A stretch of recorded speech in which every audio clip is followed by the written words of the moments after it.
Guys, the market is closed, but I just want to give us a review on what Bitcoin has been doing so far.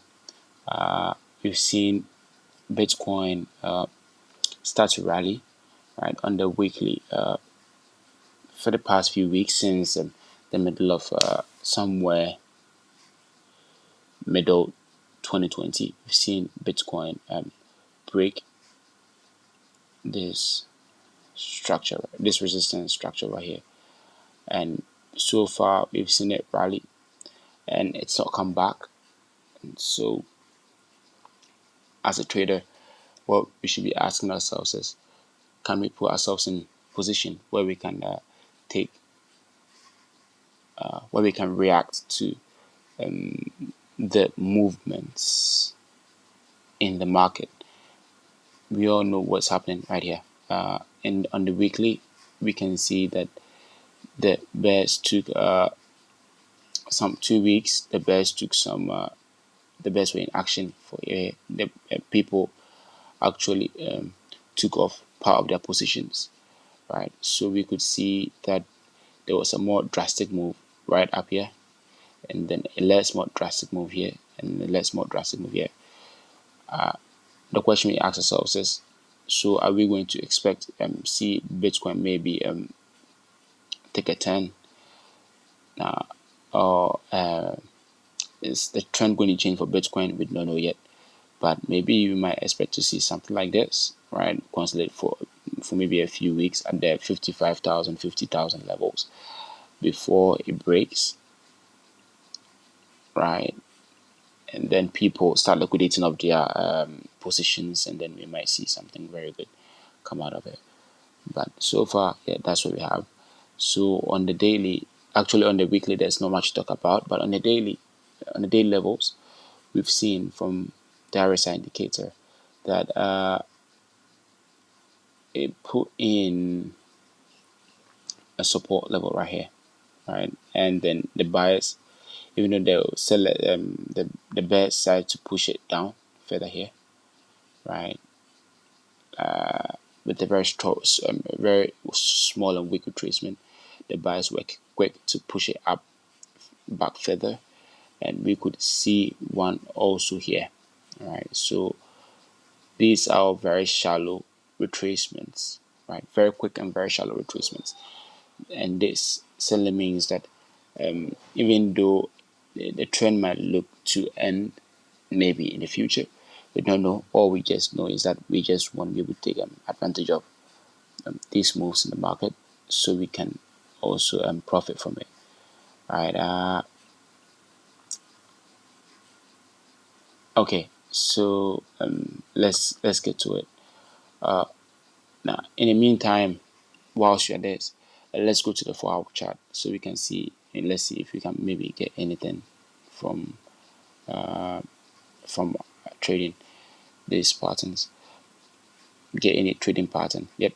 So we had bulls coming here, right here in this level, right? So basically on the 4-hour chart, yep, it took a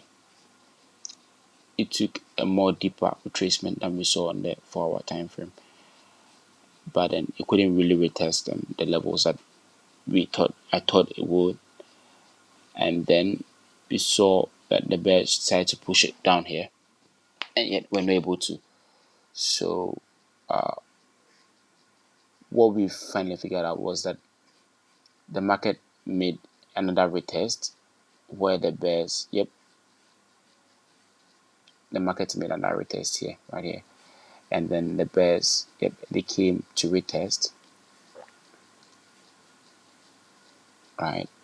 So it came for a retest at these levels, and then it rallied, but then we couldn't make the previous support levels. And so now that price has broken through this, as the rule goes, and previous support becomes resistance, previous resistance becomes support. So we are waiting for price to actually drop somewhere into these levels, right? And then we take opportunity of it, and then we can enter or make a trade. But over here on the 1 hour chart is I think price breaks somewhere here. Okay, so we might literally have to wait. It might be a very risky trade not to take, but we don't know what price will do. Since price has broken through here, we just want to expect something like this. And then if price retests these levels, then maybe we want to take a short. However, if price breaks above these levels and then it retests these levels, we might want to take a long for trend continuation. However, we might not want to take shorts. We are still bullish with bias, except price actually breaks this zone over here, and then we might actually decide to look for shorts. My name is Emmanuel, and there's my analysis, a quick analysis on Bitcoin and my general view of Bitcoin for the next few days, for the next few weeks, for the next few months is that Bitcoin is going to keep being bullish, but since we are not getting any longer bullish retracements, and we are having much shorter bullish retracement, this shows us that the bears are getting in, and the bulls are also taking off positions out of fear. So we can see in this consolidation that not many people want to get in now, probably because of fear, and people are holding their position are also taking off, and we can see that the novice ones are also getting stopped up for greed. So yep, we are up for an exciting times, but let's see. Thank you.